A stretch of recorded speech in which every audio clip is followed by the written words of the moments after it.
Biology, let's recapitulate. आज का जो टॉपिक है वो क्रेब्स साइकिल है, सेलुलर रेस्पिरेशन का सेकंड मोस्ट इम्पॉर्टेंट स्टेप, जो कि माइटोकॉन्ड्रिया में होता है, मैट्रिक्स ऑफ माइटोकॉन्ड्रिया में होता है। साइक्लिक पाथवे है। साइक्लिक पाथवे का मतलब है कि जहां से स्टार्ट हो रहा है वहां पर वो उसका रीजनरेशन भी होगा प्रोडक्ट का। दूसरी चीज ये है कि ऑक्सीजन यहाँ पर भी यूज नहीं हुई है, और एनर्जी जो यहाँ पे रिलीज हुई है, क्योंकि एटीपी के फॉर्म में एनर्जी एनर्जी करेंसी है, और एटीपी के फॉर्म में ही एनर्जी सेल्स यूज करते हैं। तो ट्रैप तो हुई है एनर्जी स्टेप में, 8 स्टेप्स की ये साइकिल है। तो एनर्जी ऑलरेडी रिलीज होकर ट्रैप हो गई है, लेकिन एटीपी के फॉर्म में नहीं हुई है। तो एक और इसका इंपॉर्टेंट स्टेप है इलेक्ट्रॉन ट्रांसपोर्ट चेन, जो वो भी माइटोकॉन्ड्रिया में होता है। तो उसमें जो होता है वो एनर्जी जो होती है वो एटीपी में रिलीज होती है। तो अभी ये सेकंड स्टेप है, देखते हैं कि सेकंड स्टेप में, और that is the most important step of the this is cellular respiration. Cellular respiration equation तो आपको याद ही होगी। ऑक्सीजन का, जैसे मैंने बताया, अभी भी यहाँ पे यूटिलाइज नहीं होगा, यूटिलाइजेशन ऑक्सीजन का इलेक्ट्रॉन ट्रांसपोर्ट चेन में ही होगा। So we can start. So Krebs cycle, पहले इसको देखते हैं कि क्रेब्स साइकिल जो है नेम कैसे पड़ा इसका। इसके जो डिस्कवरर थे वो हैंस क्रेब थे। The picture is here.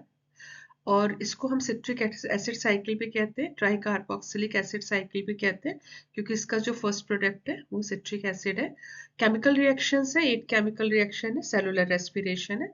और कहाँ पर होता है ये मैट्रिक्स ऑफ द माइटोकॉन्ड्रिया में होता है। उन सब सेल्स में होता है जो ऑक्सीजन यूज करते हैं। मीनिंग क्या हुआ, ये एरोबिक रेस्पिरेशन है। एरोबिक रेस्पिरेशन, एनारोबिक रेस्पिरेशन में ये स्टेप नहीं होता, ये एरोबिक रेस्पिरेशन में स्टेप होता है, क्योंकि एरोबिक रेस्पिरेशन भी में ही ऑक्सीजन यूज होती है। जब इसका जो थर्ड स्टेप है सेलुलर रेस्पिरेशन का, ऑक्सीडेटिव फॉस्फोरिलेशन, जिसे इसका लास्ट स्टेप होता है एटीसी का, उसको मिला ले और क्रेब्स साइकिल को मिला ले, तो जो सेल का रिक्वायरमेंट है, जितनी भी एनर्जी का रिक्वायरमेंट है, 95% जो एनर्जी है वो इसको कंप्लीट होने में आता है। सो यहाँ पर दिस इज द स्टेप, इसीलिए इसको मैंने यहाँ पर दिखाया था। ये सेल को दिखाया गया, सेल मेम्ब्रेन में ग्लूकोज का ब्रेकडाउन होता है, ग्लाइकोलिसिस। ये मेरे लास्ट जो प्रेजेंटेशन था उसमें मैंने ग्लाइकोलिसिस यहाँ पर एक्सप्लेन किया था। यहाँ पर 2 ATP and 2 molecule of NADH जो होते हैं वो रिलीज होते हैं। अब पायरुवेट जो है, एक यहाँ पे लिंक रिएक्शन आएगा, डायरेक्ट पायरुवेट जो है वो यहाँ पे उसकी क्रेब्स साइकिल स्टार्ट नहीं होगी। तो पायरुवेट जो है एसिटाइल कोएंजाइम ए में चेंज होगा। एक ये लिंक रिएक्शन कहलाता है, ये भी मैट्रिक्स ऑफ माइटोकॉन्ड्रिया में होता है। तो मैट्रिक्स ऑफ माइटोकॉन्ड्रिया में लिंक रिएक्शन होता है, जिसमें पायरुवेट एसिटाइल कोएंजाइम ए में रिलीज होता है, और उसके बाद यहाँ पर ये क्या होता है, क्रेब्स साइकिल यहाँ पर रन करती है। और जो क्रेब्स साइकिल रन करती है, जिसमें एनर्जी ट्रैप होती है, उसमें वो जो ऑक्सीडेटिव फॉस्फोरिलेशन है वो यहाँ पर अगर आप देखो तो जो लास्ट स्टेप है यहाँ पर वो यहाँ कंप्लीट होता है, और then energy is trapped in the form of the ATP. थोड़ा सा कॉम्प्लिकेटेड प्रोसेस है, नीट के लिए मैंने इसको और 11th क्लास बायोलॉजी स्टूडेंट्स के लिए डिटेल में लिया है। ये रिकैपिचुलेशन है लास्ट प्रेजेंटेशन का। क्रेब्स साइकिल स्टार्ट करने से पहले एक बार ग्लाइकोलिसिस तो देखनी पड़ेगी, जो कि एरोबिक और एनारोबिक रेस्पिरेशन दोनों का ये कॉमन प्रोसेस होती है। बट एनारोबिक रेस्पिरेशन के बाद जो इसका एंड प्रोडक्ट होता है वो साइटोप्लाज्म में ही वो उसका चेंज हो जाता है, चाहे लैक्टेट फर्मेंटेशन हो या इथाइल अल्कोहल फर्मेंटेशन हो। बट जो एरोबिक रेस्पिरेशन होता है उसमें जो पायरुवेट है वो सिट्रिक एसिड साइकिल, ये यहाँ पर शो किया गया है। पायरुवेट यहाँ से साइटोप्लाज्म से माइटोकॉन्ड्रिया के मैट्रिक्स में एंटर करेगा। यहाँ पे आपने ये जो स्टेप है कोएंजाइम है, जहाँ पे लिखा हुआ है it will change into the acetyl coenzyme में, then it runs this cycle. और जो भी यहाँ पे एनर्जी ट्रैप हुई है वो इसमें जो लास्ट स्टेप है ये रिलीज होगा। तो ये स्टेप जो है उसका लिंक जो है वो यहाँ पे मेंशन्ड है ग्लाइकोलिसिस का। और ये जो साइकिल है Krebs cycle, along with the जो ये यहाँ पे लिंक रिएक्शन है, वो लिंक रिएक्शन यहाँ पे शो किया गया है। सॉरी, ये वाला तो एनारोबिक पाथवे है, लिंक रिएक्शन यहाँ पर जो नेक्स्ट मेरी स्लाइड्स है वहां पे शो किया गया है, and then only I will take the detail. So Krebs cycle as I told you कि ये जो होती है वो हर सेल में होती है जहां ऑक्सीजन यूज होती है और एनर्जी रिलीज करती है। माइटोकॉन्ड्रिया का ये स्ट्रक्चर है। माइटोकॉन्ड्रिया की जो आउटर मेम्ब्रेन है वो स्मूथ मेम्ब्रेन है और जो इनर मेम्ब्रेन है वो इनफोल्डेड है। अब यहाँ पर 8 जो एंजाइम्स है वो यहाँ पे प्रेजेंट है। This is the matrix. इसके साथ साथ यहाँ पे कुछ कोफैक्टर्स एंड कोएंजाइम्स भी प्रेजेंट है और वो यहाँ पे सिट्रिक एसिड साइकिल या फिर क्रेब्स साइकिल को रन करते हैं। तो ये जो होता है, ये एरिया है, ये पूरा का पूरा सिट्रिक एसिड साइकिल को रन करता है। पाइरुवेट जो है वो साइटोप्लाज्म है। This is the cytoplasm. Pyruvate जब यहाँ पर एंटर करेगा तो पहले वो कोएंजाइम ए में चेंज होगा, एसिटाइल कोएंजाइम ए में चेंज होगा और उसके बाद एसिटाइल कोएंजाइम ए ये क्रेब्स साइकिल को रन करता है। तो मैट्रिक्स में as I told you water, सारे एंजाइम्स, कोएंजाइम्स एंड फॉस्फेट जो भी इस बायोकेमिकल रिएक्शन, 8 बायोकेमिकल रिएक्शंस के लिए नेसेसरी हैं, they all are available here and that is the reason कि citric acid cycle matrix of mitochondria में हो रही है। जो अवेलेबिलिटी है NAD एंड FAD सबस्ट्रेट की वो कंट्रोल करती है, रेगुलेट करती है क्रेब्स साइकिल पर। बट अगर यहाँ पे high amount of the NADH that is reduced nicotinamide adenine dinucleotide होता है तो ये इसको इनहिबिट भी करता है। तो this is the main point कि कौन से कंट्रोल और रेगुलेट इस साइकिल को कौन करता है, राइट? लिंक रिएक्शन क्या है? लिंक रिएक्शन जैसे आपको बताया था, लिंक रिएक्शन की जो बात हो रही है कि ये सेल का स्ट्रक्चर है, सेल का ये माइटोकॉन्ड्रिया है, राइट? ये माइटोकॉन्ड्रिया के मैट्रिक्स में यहाँ पे क्रेब्स साइकिल होना है और पाइरुवेट जो है, पाइरुवेट का था ग्लूकोज का जो ब्रेक डाउन हुआ था, ये 2 मॉलिक्यूल्स ऑफ 3 कार्बन कंपाउंड हुआ था। तो 3 कार्बन कंपाउंड था, 2 मॉलिक्यूल्स ऑफ 3 कार्बन कंपाउंड यहाँ पे बने थे।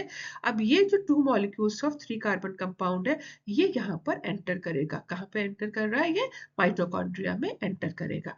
तो माइटोकॉन्ड्रिया में जो ये एंटर कर रहा है ये माइटोकॉन्ड्रियल मैट्रिक्स कहलाता है और यहाँ पर जो पाइरुवेट 3 कार्बन कंपाउंड है, नाउ इट विल बी, यहाँ पे क्या है, NAD जो है वो रिड्यूस्ड NADH यहाँ पर बन जाएगा और ये जो है एसिटाइल कोएंजाइम ए में चेंज हो जाएगा। इस यहाँ पर ये कोएश कहलाता है, इसका मतलब है ये this is coenzyme A, this is the coenzyme ए और यहाँ जो कार्बन डाइऑक्साइड लिखा है ये रिलीज होता है। तो एक मॉलिक्यूल तो कार्बन डाइऑक्साइड का यहाँ पे रिलीज हो गया, क्योंकि इसको भी हमें कैलकुलेट करना है। इसका जो सेलुलर रेस्पिरेशन का जो रिएक्शन हम लोग लिखते हैं, इक्वेशन लिखते हैं, उसमें 6 मॉलिक्यूल्स ऑफ कार्बन डाइऑक्साइड लिखते हैं। तो 6 मॉलिक्यूल ऑफ कार्बन डाइऑक्साइड में क्योंकि 2 मॉलिक्यूल्स ऑफ पाइरुवेट है, यहाँ पर हम साइकिल को 1 मॉलिक्यूल ऑफ पाइरुवेट से रन कराएंगे तो जितना भी होगा हम इसको 2 से मल्टीप्लाई कर देंगे। तो यहाँ पर एक मॉलिक्यूल ऑफ कार्बन डाइऑक्साइड यहाँ पे निकला है, डिकार्बोजाइलेशन यहाँ का रिएक्शन है एंड यहाँ पे क्या है, डिहाइड्रोजिनेशन है। डिहाइड्रोजिनेशन का मतलब है H जो है यहाँ पर, क्योंकि ये तो रिडॉक्स रिएक्शन है ना यहाँ पर, तो यहाँ पर इसने ले लिया, इलेक्ट्रॉन को रिसीव कर लिया। एज अ रिजल्ट यहाँ पे क्या है, एसिटाइल कोएंजाइम A बन गया है और this is the 2 carbon compound जो अब रन करेगा। इसके साथ क्रेब्स साइकिल जो होती है वो यहाँ पर रन होगी। तो 3 कार्बन कंपाउंड जो पाइरुविक एसिड के थे, and product of glycolysis converted into 2 carbon compounds attached to the coenzyme A. It is mentioned it is attached to the coenzyme A and it is forming the acetyl coenzyme. अब acetyl coenzyme बन गया और ये जो process कहलाती है ये pyruvate oxidation कहलाता है। पाइरुवेट ऑक्सीडेशन यहाँ पर ये प्रोसेस कहलाता है। It dehydrogenates and decarboxylates. Decarboxylates का क्या मतलब होता है कि यहाँ पर कार्बन डाइऑक्साइड जो है वो निकल गया है। Dehydrogenation, this is the dehydrogenation. The 3 carbon pyruvate will produce 2 carbon acetyl coenzyme A and now acetyl coenzyme A will enter in the Krebs cycle. तो ये जो रिएक्शन है ये ग्लाइकोलिसिस और Krebs cycle के बीच का रिएक्शन कहलाता है and that is the reason it is known as the link reaction. Cellular level पर जो ऑक्सीजन अवेलेबल होती है, पायरुवेट जब एंटर करता है तो माइटोकॉन्ड्रियल मैट्रिक्स में ही अवेलेबल है, माइटोकॉन्ड्रिया में ही यहाँ पे अवेलेबल है। ये भी लिंक रिएक्शन का ही मैंने एक्सप्लेन किया हुआ है। क्रेब्स साइकिल में ऑक्सीजन का रिक्वायरमेंट नहीं है। जो ईटीसी है ऑक्सीडेटिव फॉस्फोरिलेशन का, उसका लास्ट स्टेप होता है इलेक्ट्रॉन ट्रांसपोर्ट चेन का, उसके लास्ट स्टेप पर ऑक्सीजन का रिक्वायरमेंट होता है। तो after the transportation of pyruvate into the cytoplasm of the cell in the mitochondria, जो इस रिएक्शन को कंडक्ट करवा रहा है वो पायरुवेट डिहाइड्रोजिनेज कॉम्प्लेक्स, ये रिएक्शंस जो ये इसको यहाँ पे कंडक्ट करवा रहा है, जो कन्वर्जन ऑफ पायरुवेट को एसिटाइल कोएंजाइम ए में चेंज करवा रहा है with the release of carbon dioxide. तो यहाँ पर जो NAD है that is reduced to NADH, carbon dioxide release हो गई है और पायरुवेट जो है वो एसिटाइल कोएंजाइम ए में चेंज हुआ है। अगर मैं इसको देखूं कि ये वाला जो है कोएश जो लिखा है यहाँ पे, इसका क्या मतलब है? कोएंजाइम ए सिंथेटेज, ये एक एंजाइम है जो इस रिएक्शन को कंडक्ट करवा रहा है, ये कोएश कहलाता है। इसको एब्रिविएशन को हम देखें, कोएंजाइम ए सिंथेटेज इसका नेम है। अब जो इसके स्टेप्स है लिंक रिएक्शन के, इसको एक बार स्टेप्स देख लेते हैं कि how the pyruvate is change into the acetyl coenzyme में। अभी तक आपको क्लियर हो भी गया होगा। डिकार्बोजाइलेशन का मतलब है कार्बन डाइऑक्साइड को रिलीज हुआ, रिड्यूस्ड NAD जो यहाँ पर है ये NADH बन गया। रिड्यूस्ड NAD का मतलब है यहाँ पे oxidation of pyruvate into reduction of NAD हुआ, तो यहाँ पे जो ये हाइड्रोजन रिलीज हुआ दैट विल बी टेकन, तो रिड्यूस्ड NADH ये हो जाएगा, यहाँ पे NADH बन गया। और ये एसिटेट जो आया, पायरुवेट से जो एसिटेट बना, इसके साथ कोएंजाइम A ने यहाँ पर ऐड हुआ and this is the coenzyme A, it is known as the acetyl coenzyme A। तो carbon dioxide is removed, 2 carbon molecule बन गया, यहाँ पे कार्बन डाइऑक्साइड रिमूव हुई तो 2 कार्बन मॉलिक्यूल हो गया। 2 carbon molecule is then oxidised to produce, oxidise का मतलब होता है it will lose hydrogen and 2 high energy electrons. तो 2 हाइड्रोजन, क्योंकि मैंने अभी आपको बताया कि हम 2 पायरुवेट के साथ इस साइकिल को रन करेंगे, तो यहाँ पर तो हमने 1 दिखाया हुआ है क्योंकि हमने 1 पायरुवेट दिखाया है, but and product of glycolysis का तो 2 मॉलिक्यूल ऑफ यहाँ पे पायरुवेट होता है। तो इसलिए यहाँ पे रीजन क्या होता है, यहाँ पर जो मेंशन क्या किया, 2 high energy electrons, acetyl compound and reducing the NADH to NAD to NADH. So this is known as the reduced NADH, nicotinamide adenine dinucleotide nucleotide. So combination of acetyl compound and coenzyme A is forming the acetyl coenzyme A, a molecule formed by the acetyl group and the acyl transporter is the coenzyme A. So here this is the acetyl coenzyme A is formed and now it will enter to the Krebs cycle. ये link reaction भी बहुत important है क्योंकि this is the link between the glycolysis.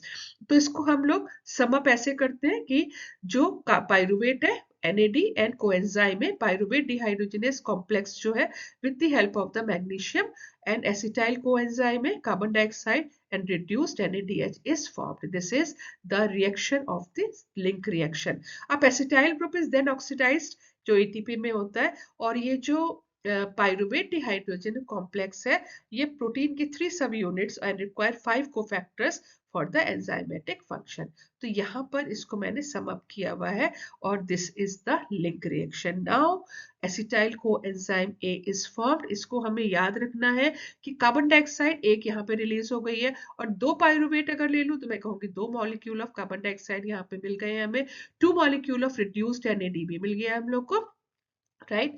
तो 2 molecule का gain हमें यहाँ पर हुआ है और 2 मॉलिक्यूल यहाँ पे रिलीज हो गया, क्योंकि जब हम एंड में इसको सम अप करेंगे और इसके रिएक्शन को देखेंगे तो 6 मॉलिक्यूल ऑफ कार्बन डाइऑक्साइड यहाँ पे रिलीज होता है, right, from the 2 molecule of the pyruvate. तो यहाँ पर भी 2 के साथ चलेंगे and then only this will be formed.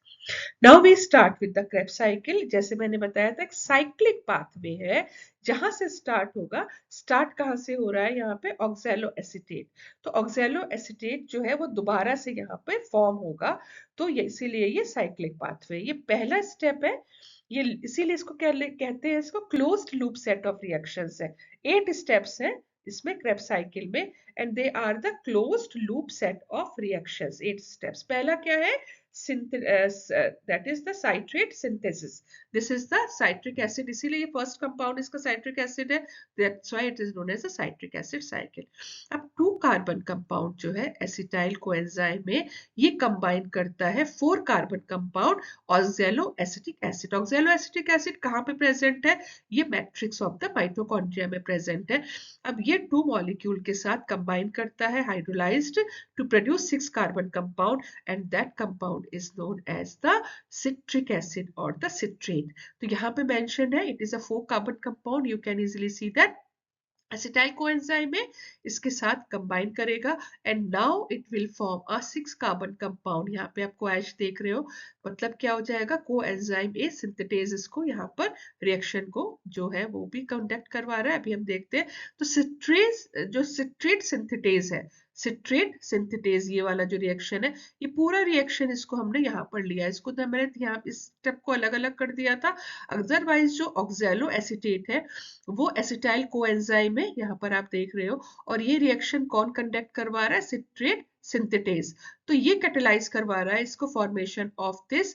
इन दोनों को कंबाइन करा के जो पहला प्रोडक्ट बनेगा that is formed a 6 carbon compound which is known as the citrate, and that is the first step of the TCA cycle, tricarboxylic acid cycle, and it is a irreversible reaction. आप देख रहे हो arrow भी एक side पे जा रहा है. It is a irreversible reaction. तो ये साइक्लिक जो पाथवे है ऑक्सैलो एसिटिक एसिड का रीजनरेशन यहाँ पर होता है. सेकेंड जो इसका स्टेप है वो आइसोमेराइजेशन ऑफ सिट्रेट है. Citrate is now converted into isocitrate. ये जो सिट्रेट है नाउ ये आपको रिवर्सिबल आपको दिख भी रहा होगा, ये रिवर्सिबल है यहाँ पर. और यहाँ पर जो वर्ड यूज हुआ है वो क्या है? यहाँ पे हाइड्रो जो वाटर मॉलिक्यूल रिलीज हुआ है यहाँ पर, right, and it will change to the isocitrate. तो it is converted into the isocitrate. 6 carbon compound है ये. डिहाइड्रेटिंग, डिहाइड्रेटिंग का मतलब है a molecule of the water is released here, right, and then hydrating the molecule to reshuffle its structure. इसीलिए मैंने आपको ये वाला शो किया हुआ है. Dehydrating and then hydrating the molecule to reshuffle the structure. अब ये जो स्ट्रक्चर है यहाँ पर इसकी reshuffling हो गई है. This is mentioned here.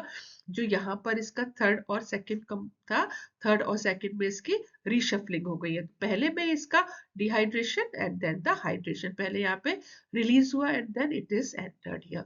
कौन इसको यहाँ पे कंडक्ट करवा रहा है? एकोनाइटेज करवा रहा है. रिवर्सिबल कन्वर्जन है आइसोसिट्रेट टू द आइसोसिट्रेट. और यहाँ पे आयरन सल्फर सेंटर जो होता है वो फैसिलिटेट करता है हाइड्रोक्सिल ग्रुप माइग्रेशन को. जो माइग्रेशन का मतलब है पहले रिलीज कराना और फिर उसको इंट्रोड्यूस करना. तो यहाँ पर आयरन सल्फर सेंटर होता है जो इस प्रोसेस को फैसिलिटेट करता है हाइड्रोक्सिल ग्रुप माइग्रेशन. तो साइट्रेट इस पहले यहाँ पर निकला और फिर यहाँ पर एंटर किया, और किसने कंडक्ट करवाया इसको? एकोनाइटेज ने. तो सेकंड एंजाइम जो था वो एकोनाइटेज था, और इट इज इसका आइसोमेराइजेशन जो है यहाँ पर, ये this is the reaction which is taking place. Third जो रिएक्शन है इसके, जो 5 रिएक्शन जो है वो बहुत इंपॉर्टेंट है. तो अभी हमने जो एंजाइम्स देखे हैं, जो सिट्रेट सिंथेटेज तो एक पहला एंजाइम था. अब जो दूसरा इंपॉर्टेंट यहाँ पे एंजाइम आ रहा है वो यहाँ पर इस स्टेप में आ रहा है. So isocitrate is then oxidised and then carboxylation. इसका क्या मतलब है? पहले हाइड्रोजन यहाँ पे रिलीज करेगा और उसके बाद यहाँ पर कार्बन डाइऑक्साइड भी रिलीज कर रहा है. तो हाइड्रोजन तो यहाँ पे ट्रैप हो गया, रिड्यूस्ड NADH बन गया, और एक मॉलिक्यूल यहाँ पे कार्बन डाइऑक्साइड का निकल गया. फिर से मैंने बताया कि हम लोग यहाँ पे 1 पाइरुविक एसिड को लेकर चल रहे हैं, तो हम लोग अगर 2 पाइरुविक एसिड को लेकर चलेंगे क्योंकि एंड प्रोडक्ट ग्लाइकोलिसिस का 2 पाइरुविक एसिड है, तो यहाँ पे फिर से 2 molecule of carbon dioxide release हो गए. तो एक तो 2 तो लिलिक रिएक्शन में हुए थे, 2 यहाँ पे रिएक्शन में आ गए. 4 कार्बन डाइऑक्साइड ऑलरेडी यहाँ पे रिलीज हो गया है. तो इसको एक बार पढ़ते हैं. और अब जो ये बना कार्बन डाइऑक्साइड रिलीज से ये 5 कार्बन कंपाउंड बना, और this is isocitrate is change into the 2 alpha keto glutaric glutarate. So alpha keto glutarate में ये चेंज हो जाता है. तो यहाँ पर ये ऑक्सीडेटिव डीकार्बोजाइलेशन, 2 रिएक्शन हो रहे हैं, एक तो ऑक्सीडाइज्ड हो रहा है, दूसरा डीकार्बोजाइलेशन हो रहा है. तो ऑक्सीडेटिव डीकार्बोजाइलेशन है यहाँ पर. Occurs with in a carbon dioxide molecule release होता है, रिमूवल ऑफ कार्बन से क्या होता है? ये 5 कार्बन कंपाउंड बन जाता है अल्फा कीटो ग्लूटरेट. और ये कोएंजाइम जो है NAD that is reduce to the dinucleotide reduced NAD, NADH मैं कह देती हूँ उसको, डैट भी बोल सकते हैं इसको। ऑक्सीडेटिव डिकार्बोजाइलेशन जो है of the isocitrate to the alpha ketoglutarate that become catalyzed by NAD dependent isocitrate dehydrogenase। ये इसका एंजाइम है, ये इसका सेकंड, क्योंकि मैंने आपसे अभी कहा था 3 एंजाइम है क्रेब्स साइकिल को जो मोस्ट इंपॉर्टेंट है, जो पूरी साइकिल को रन करवा रहे हैं यहाँ पर। और क्योंकि बाकी के जो पांच स्टेप्स इंपॉर्टेंट है, उसके बाद 3 स्टेप्स रीजनरेशन के हैं ऑक्सैलोएसिटिक एसिड के। तो NAD डिपेंडेंट आइसोसिट्रेट डिहाइड्रोजिनेस इसका यहाँ पर एंजाइम है, यहाँ पे मेंशन भी है। कार्बन डाइऑक्साइड रिलीज हो गया, ये रिड्यूस हो गया NADH, और यहाँ पे आइसोसिट्रेट डिहाइड्रोजिनेस जो है कंडक्ट करा रहा है a 6 carbon compound is change into the 5 carbon compound. Rate limiting step है, मैंने ग्लाइकोलाइसिस में भी बताया था कि इसका ही ये जो है ये इसकी स्पीड ऑफ द जो है रिएक्शन की जो स्पीड है वो यहाँ पे डिसाइड करता है। First reduce coenzyme production of the cycle occurs then, so यहाँ पर जो गैस रिलीज होती है carbon dioxide that makes it irreversible. तो ये जो होता है रेट लिमिटिंग स्टेप्स जो होते हैं वो किसी भी साइकिल को, जैसे क्रेब्स साइकिल है उसका जो कितनी फ्रीक्वेंसी से हो रहा है, कितना तेजी से हो रहा है, वो डिसाइड करता है। This is the fourth step of this Krebs cycle, oxidative decarboxylation. फिर से डिकार्बोजाइलेशन आया यहाँ पर word of the alpha ketoglycerate. तो ये वाला जो स्टेप है अल्फा कीटोग्लिसरेट में, यहाँ पर भी कार्बन डाइऑक्साइड रिलीज हुआ है। तो यहाँ पर अगर आप 2 पाइरुविक एसिड को लेकर चलते हैं, इसका मतलब कि 6 कार्बन कंपाउंड जो है, मतलब 6 मॉलिक्यूल ऑफ कार्बन डाइऑक्साइड है, वो तो हमारे रिलीज हो गए। क्योंकि इसकी इक्वेशन क्या आती है, C6H12O से glucose is broken in the presence of oxygen, लेकिन अभी ऑक्सीजन यूज नहीं हुआ है, 6 molecule of carbon dioxide release हो चुके हैं। तो this is was a 5 carbon compound जो कि क्या था, अल्फा कीटो ग्लूटरेट था। इसका एक कार्बन कंपाउंड निकल जाएगा, एक कार्बन डाइऑक्साइड रिलीज होगा, NADH is reduced alpha ketoglutarate dehydrogenase complex, conversion of alpha ketoglutarate to the, ये जो है अल्फा कीटोग्लिसरेट, ये 4 कार्बन कंपाउंड सक्सीनिल कोएंजाइम ए में यहाँ पर चेंज हो जाएगा, और इसको कैटेलाइज कौन करेगा, अल्फा कीटोग्लिसरेट डिहाइड्रोजिनेज। ये एंजाइम है अल्फा कीटोग्लिसरेट डिहाइड्रोजिनेज कॉम्प्लेक्स, ये कीटोग्लिसरेट को सक्सीनिल कोएंजाइम ए में चेंज करेगा। तो 4 कार्बन कंपाउंड बन जाता है with the combined of the coenzyme A. Coenzyme A, तो यहाँ पर कोएंजाइम ए जो है, यहाँ पर जो एंजाइम है इसके साथ रेगुलेट करता है, तो सक्सीनिल कोएंजाइम ए बन जाता है। इसका फुल फॉर्म कोएश का मैंने बता दिया था, कोएंजाइम ए सिंथेटेज जो होता है उसकी वजह से coenzyme A that will be added in the यहाँ पर सक्सीनिल ग्रुप। तो ये जो कार्बन कंपाउंड है एक रिलीज हो जाएगा, कार्बन डाइऑक्साइड रिलीज हो जाएगा, NADH रिड्यूस हो जाएगा to form NADH, conversion of alpha ketoglutarate to the succinyl coenzyme is catalyzed by this enzyme। तो इसके एंड में हमें NADH मिलेगा, कार्बन डाइऑक्साइड मिलेगी, और ये प्रोटॉन मैंने इसलिए शो कर दिया, वैसे तो इसको NADH हमारा आ जाएगा, reduced NADH will be formed। This is the fourth reaction.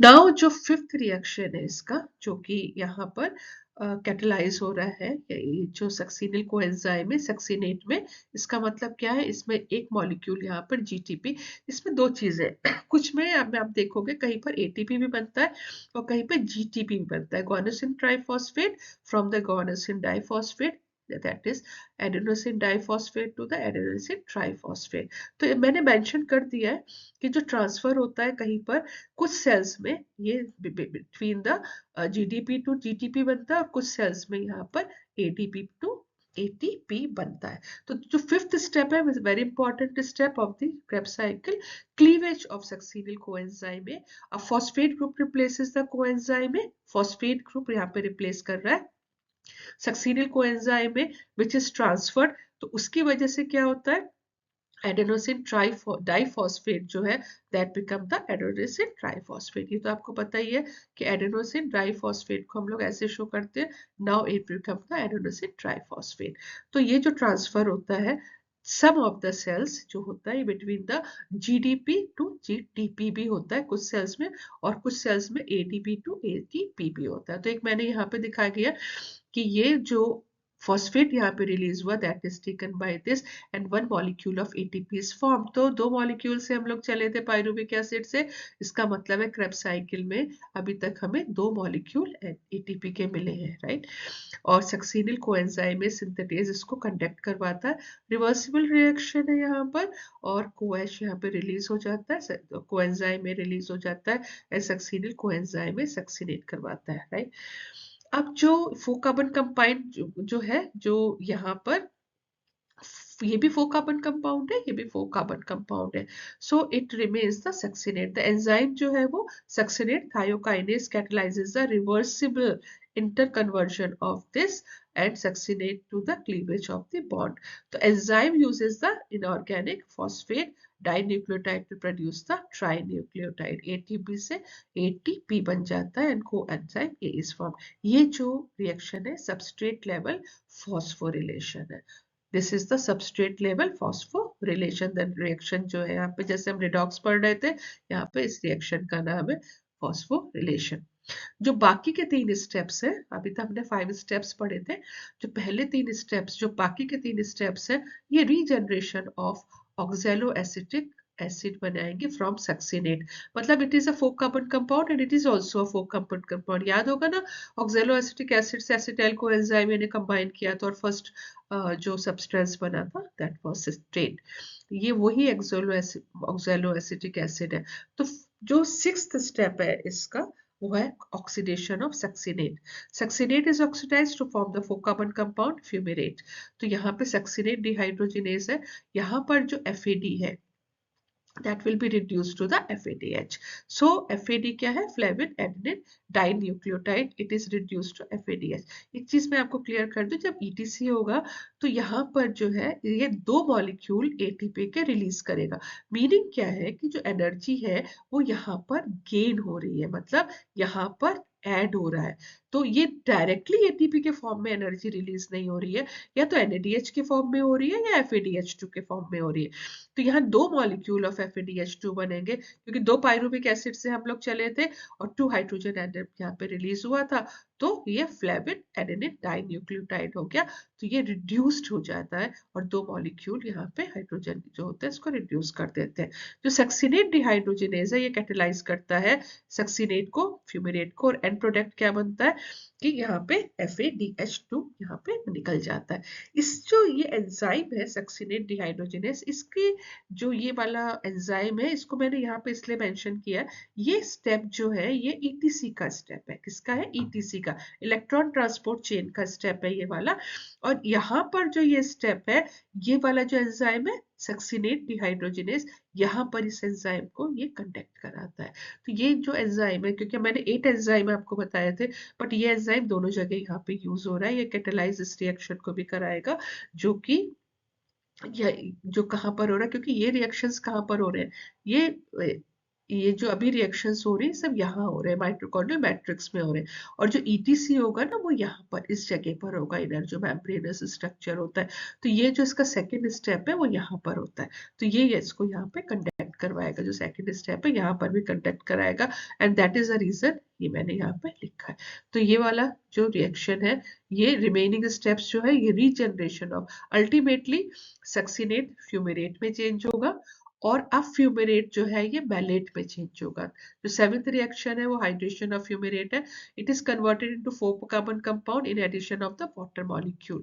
यहाँ पे वाटर मॉलिक्यूल ऐड हुआ है और ये फ्यूमेरेट हाइड्रेट कैटेलाइसिस को करता है। ये जो फ्यूमेरेज कहते हैं या फ्यूमेरेट ये हाइड्रेट्स कहते हैं, ये इसको मैलेट करता है। तो सक्सीनेट से फ्यूमेरेट बना था, फ्यूमेरेट से मैलेट बना। They all are the 4 carbon compound. Even the succinyl coenzyme में भी 4 कार्बन कंपाउंड था। सक्सीनिल कोएंजाइम में से सक्सीनेट बना, सक्सीनेट से फ्यूमेरेट बना, फ्यूमेरेट से मैलेट बना। और अब जो लास्ट स्टेप आ रहा है जिसमें फिर से NAD is reduced to the NADH। अब कि this is the third place जहां पे NAD is reduce to the NADH। इसका मतलब क्या है कि पहले से मैं आपको क्लियर कर दूं कि पायरुवेट, एक पायरुवेट का जब ब्रेकडाउन हुआ, कंप्लीट ब्रेकडाउन यहाँ पर हुआ है, तो इसमें 3 मॉलिक्यूल NADH रिड्यूस्ड बने हैं, तो 2 पायरुवेट को लेके 6 मॉलिक्यूल्स ऑफ NADH बने। अब NADH क्या है? ये भी एनर्जी स्टोर कर रहा है, डायरेक्टली एटीपी के फॉर्म में नहीं कर रहा है, इनडायरेक्ट कर रहा है, यहाँ पे स्टोर यहाँ पर इसका हो रहा है। और ये एक molecule of 1 molecule of NADH क्या रिलीज करेगा, कितने रिलीज करेगा? यहाँ पर 3 मॉलिक्यूल ऑफ ATP रिलीज करेगा, राइट। ये लास्ट स्टेप है क्रेब्स साइकिल का, ऑक्सीडेशन है। अब देखो तीनों स्टेप ऑक्सीडेशन थे, oxidation of malate. The original reactant is oxaloacetic acid जो कि रीजनरेट हो रहा है ऑक्सीडेशन ऑफ मैलेट से। कोएंजाइम NAD जो है that will be reduced into NADH with the transfer of the hydrogen ion, इसीलिए ऑक्सीडेशन लिखा है यहाँ पर। मैलेट डिहाइड्रोजिनेज जो है इसको कैटालाइज कर पाता है, and this is the last step of the TCA. So this enzyme plays a crucial role in the NADH oxidation of the TCA cycle. So यहाँ पे malate is changed into the oxaloacetic acid, and that was the reason ये जो थी ये cyclic cycle थी। हमने कहाँ से स्टार्ट किया था? ऑक्सैलोएसिटिक एसिड जो एसिटाइल कोएंजाइम ए से, और फर्स्ट 6 कार्बन कंपाउंड बना था हमारा सिट्रेट, फिर ये रन करके हमारे यहीं पर आ गए। So there were 8 compounds which are form, जिसमें सक्सिनिल कोएंजाइम ए से succinate to the fumarate to the malate to the oxaloacetic acid, ये रीजनरेशन करवा रहे। और ये जो 5 स्टेप्स हैं, they are the most important steps, जहाँ पे कार्बन डाइऑक्साइड रिलीज हुआ, जो NAD है वो that will be reduced, FADH is reduced and the water is released here. So this is all in this cycle. अब जो Krebs cycle है, now will start इसकी और भी देखते हैं क्या क्या इंपॉर्टेंस है। ये जो क्रेब्स साइकिल है, जो pyruvate dehydrogenase pyruvate acetyl coenzyme है, अब इसको आपको क्लियर भी हो गया होगा, फिर से इसको देखते हैं क्योंकि साइक्लिक पाथवे था, मैंने इसलिए सारे के सारे स्टेप्स को अलग अलग यहाँ पे कर दिया था। अब पायरुवेट तो एसिटाइल कोएंजाइम में चेंज हो गया था, ये लिंक रिएक्शन था। अब ये 4 कार्बन कंपाउंड था, ये 2 कार्बन कंपाउंड था, और in the presence of citrate synthetase ये पहला कंपाउंड बना सिट्रेट, फिर एकोनाइटेज से ये सेकंड बना, फिर आइसोसिट्रेट डिहाइड्रोजिनेज से थर्ड बना, फिर ये यहाँ पे इस एंजाइम से फोर्थ बना। ये भी 4 कार्बन कंपाउंड था, फिर ये 4 कार्बन कंपाउंड है, तो यहाँ से रीजनरेशन स्टार्ट हो गया। तो 1 2 3 4 एंड 5 ये इनके मोस्ट इंपॉर्टेंट स्टेप्स थे। और उसके बाद फ्यूमेरेट और मैलेट एंड देन ऑक्सैलोएसिटेट, ये रीजनरेशन यहाँ पर हुआ। And this is a cyclic pathway, आप देख सकते हो एरोस को यहाँ पर, this is a cyclic pathway, यहाँ से स्टार्ट हुआ, यहाँ पे एंड हुआ, and this cycle will continue for the breakdown of further breakdown of the pyruvate, जो कि एंड प्रोडक्ट था किसका था? ग्लूकोज का था। कहाँ से स्टार्ट हुआ था? साइटोप्लाज्म से स्टार्ट हुआ था। ये कहाँ पे हुआ?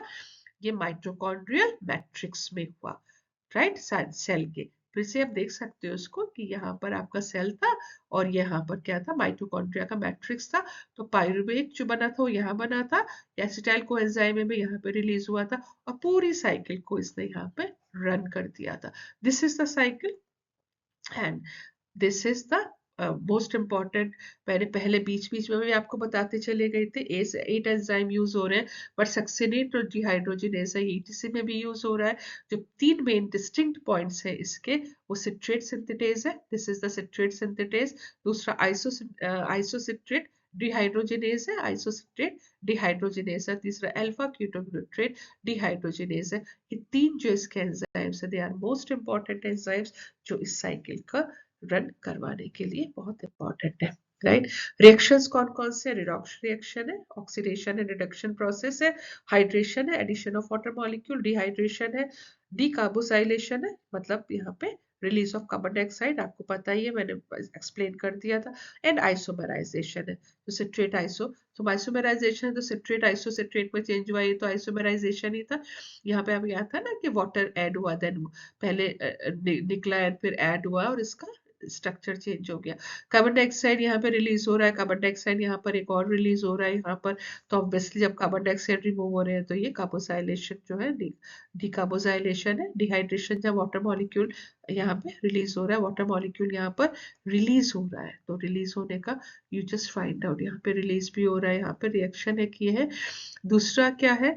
ऑक्सीडेशन तो ये सारे चल ही रहे हैं यहाँ से, ऑक्सीडेशन के थ्रू ही यहाँ पे जैसे NADH बना, यहाँ पे FADH बना, so these are the all reactions which are taking place here.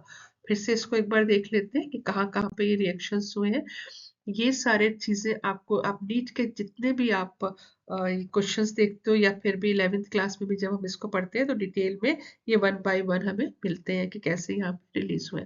तो ऑक्सैलो एसीटेट यहाँ पे रीजनरेट हुआ है क्रेब्स साइकिल में through the series of redox reactions में। डिकार्बोजाइलेशन में कार्बन डाइऑक्साइड 2 रिलीज हुए क्योंकि एक पायरुविक एसिड से, ऑक्सीडेशन डिहाइड्रोजनेशन में हाइड्रोजन रिलीज हुए, 3 NADH यहाँ पर बने हैं, मतलब NAD रिड्यूस हुआ है, 1 FAD रिड्यूस है, FADH बना है, और यहाँ पे फॉस्फो जो ATP फॉस्फेट ग्रुप जो है वो ऐड हुआ है जिसमें ATP बना है।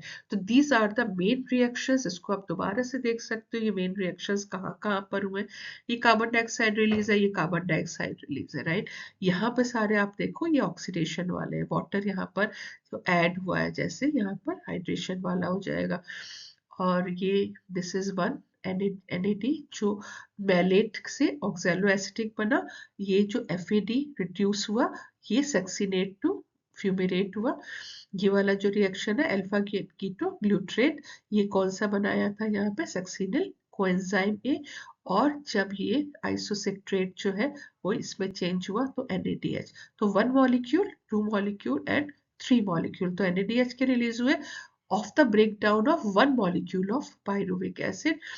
एक मॉलिक्यूल FADH का रिलीज हुआ, 2 कार्बन डाइऑक्साइड हुए, राइट, और 1 मॉलिक्यूल ऑफ ATP यहाँ पर या GTP यहाँ पे रिलीज हुआ।